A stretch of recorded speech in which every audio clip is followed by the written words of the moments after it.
Bonjour, aujourd'hui petit unboxing, je viens de recevoir par FedEx mes flashs directement de Chine.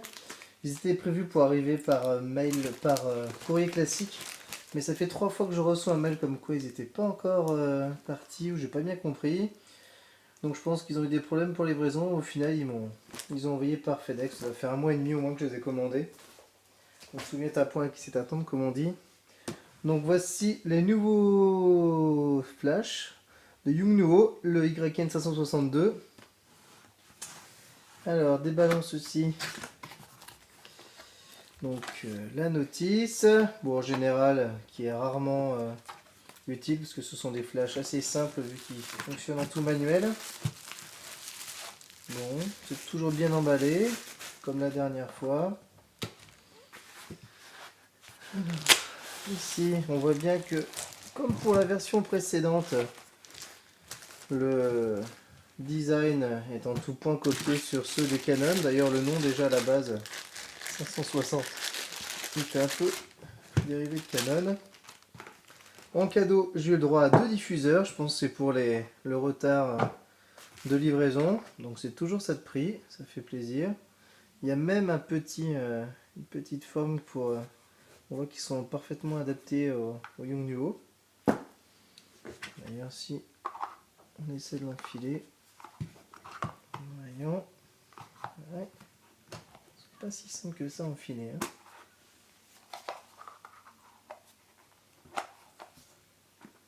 Ça y est. Ah, bon, au moins, il risque pas de tomber. Hein. Ouais.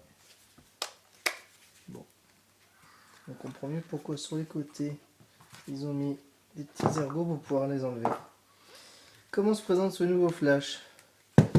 La grande nouveauté, c'est surtout cet écran.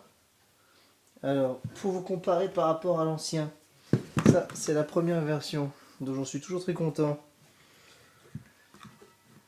L'ancien se présentait à peu près sous la même forme. Hein. On voit juste que depuis, petite différence ici, sinon ici c'est identique sur les côtés. Le sabot toujours en métal, très agréable. Il faudrait qu'il y en a justement qui prennent un peu exemple parce que ça m'est déjà arrivé régulièrement de casser des flashs du fait d'un sabot en plastique. Au niveau des touches, avant elles étaient un peu molles. Ici on entend bien la différence. Elles sont devenues plus claires. Je trouve que c'est plus clair globalement. On va lui mettre des piles. Les piles que je conseille, les Eneloop, franchement c'est vraiment des bonnes piles. J'arrive à faire facilement dans les 300 photos pendant une séance. Elles gardent leur capacité de charge pendant, même après 1 an, elles sont données comme à 70-80%. C'est vrai que je me soucie plus de savoir si elles sont chargées ou pas. Je les charge une fois en général, je suis tranquille. Donc avant, éteignons celui-ci. On appuyait ici, hop, et ça chargeait. Maintenant, on appuie là. Et voilà. Est-ce qu'on voit bien à l'écran? On va zoomer un petit peu, histoire qu'on voie bien. Voilà.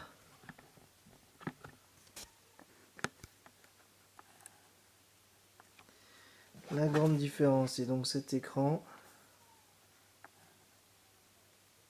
Bon, il a l'air bien.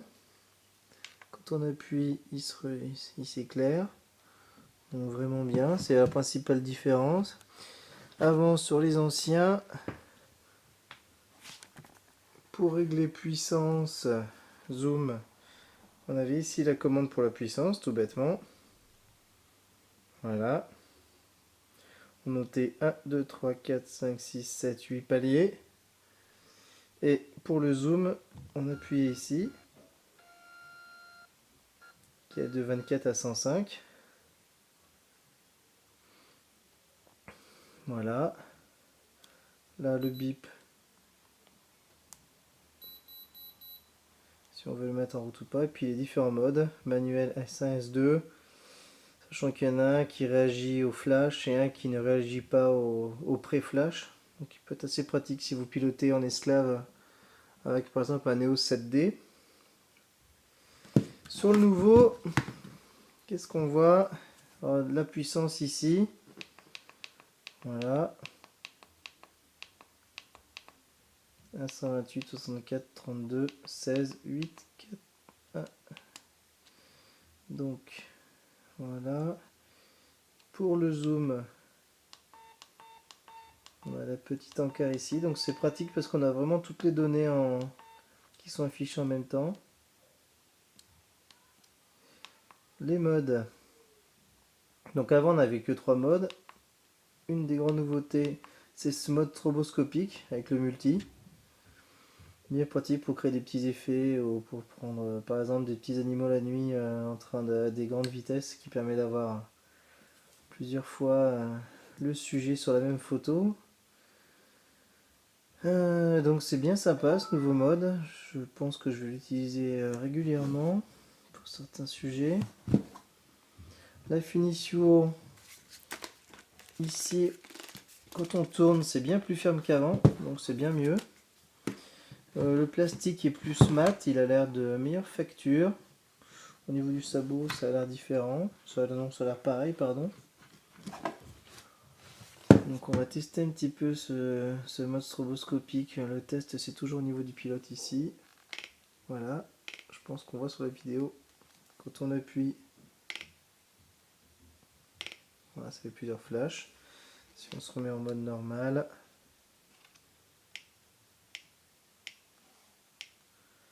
là on voit qu'il n'est pas très puissant. Et 1. Donc il faudra voir en comparaison à la puissance du premier et l'ancienne version. Je pense qu'il n'y aura pas de grosse différence entre les deux. Bon, c'était le premier déballage. Au niveau de la construction, ça a l'air toujours aussi bon, voire même meilleur. Maintenant un écran avec toutes les informations, un nouveau mode. Les connectiques ici, toujours identiques. On a la prise synchro et la prise d'alimentation externe, ce qui était déjà le cas sur les anciens. Même si c'est vrai que je n'ai jamais utilisé ces broches. Et puis ici on voit qu'au niveau du capteur infrarouge, là, il y a une petite différence. Donc je ne sais pas encore en quoi elle change. Il faudra que je regarde ça.